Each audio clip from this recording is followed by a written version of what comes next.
ಚಿಂತಾಮಣಿ ನಗರದ ಸರ್ಕಾರಿ ಶಾಲಾ ಕಾಂಪೌಂಡ್ನಲ್ಲಿ ನಿರ್ಮಿಸಿದ್ದ ಅಂಬೇಡ್ಕರ್ ಪ್ರತಿಮೆಯ ಸ್ಥಳಾಂತರಕ್ಕೆ ದಲಿತ ಸಂಘಟನೆಗಳು ವಿರೋಧವನ್ನು ವ್ಯಕ್ತಪಡಿಸಿವೆ. ಈ ಹಿನ್ನೆಲೆ ನಾಳೆ ಚಿಂತಾಮಣಿ ಬಂದ್ಗೆ ದಲಿತ ಸಂಘಟನೆಗಳು ಕರೆ ನೀಡಿವೆ. ಸಿಎಂ ಸಿದ್ದರಾಮಯ್ಯ ಮತ್ತು ಸಚಿವ ಎಂಸಿ ಸುಧಾಕರ್ ಅಂಬೇಡ್ಕರ್ ವಿರೋಧಿಗಳು ಎಂದು ಆರೋಪಿಸಿರುವ ದಲಿತ ಸಂಘಟನೆಗಳು ಹೈಕೋರ್ಟ್ ಆದೇಶದಂತೆ ರಾತ್ರೋರಾತ್ರಿ ಅಂಬೇಡ್ಕರ್ ಪ್ರತಿಮೆಯನ್ನ ಜಿಲ್ಲಾಡಳಿತ ತೆರವುಗೊಳಿಸಿದೆ. ಇದರಿಂದ ಸಿಡಿದೆದ್ದಿರುವ ನಗರದ ದಲಿತ ಸಂಘಟನೆಗಳು ನಾಳೆ ಬಂದ್ಗೆ ಕರೆ ನೀಡಿವೆ.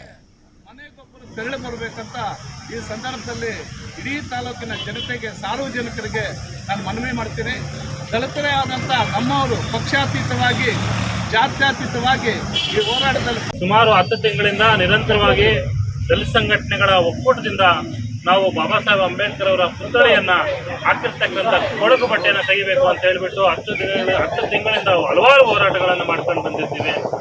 ಆದರೆ ಇಲ್ಲಿನ ತಾಲೂಕು ಆಡಳಿತ ಆಗ್ಬೋದು, ಜಿಲ್ಲಾ ಆಡಳಿತ ಆಗ್ಬೋದು, ನಮಗೆ ಒಂದು ಅರಕೆ ಉತ್ತರಗಳನ್ನ ಕೊಡ್ತಾ ನಾವು ಕಾನೂನುಬದ್ಧವಾಗಿ ಮಾಡ್ತೀವಿ ಅಂತ ಹೇಳ್ಬಿಟ್ಟು ನೀವು ಇವತ್ತು ನಿಮ್ಮ ಸಚಿವರಿಗೆ ಅವರ ಬೂಟ್ ನಕ್ಕೊಂಡು ನೀವು ಬಾಬಾ ಸಾಹೇಬ್ ಅಂಬೇಡ್ಕರ್ ಅವ್ರನ್ನ ರಾತ್ರಿ ಇಟ್ಟವ್ರ ಮೇಲೆ ಹಾಕಿಸ್ತೀರಿ, ನಿಮ್ಮ ಚೇಳಗಳನ್ನ ಬಿಟ್ಟು ಅವ್ರ ಮೇಲೆ ಧಮಕಿಗಳು ಹಾಕ್ಸ್ತೀರಿ.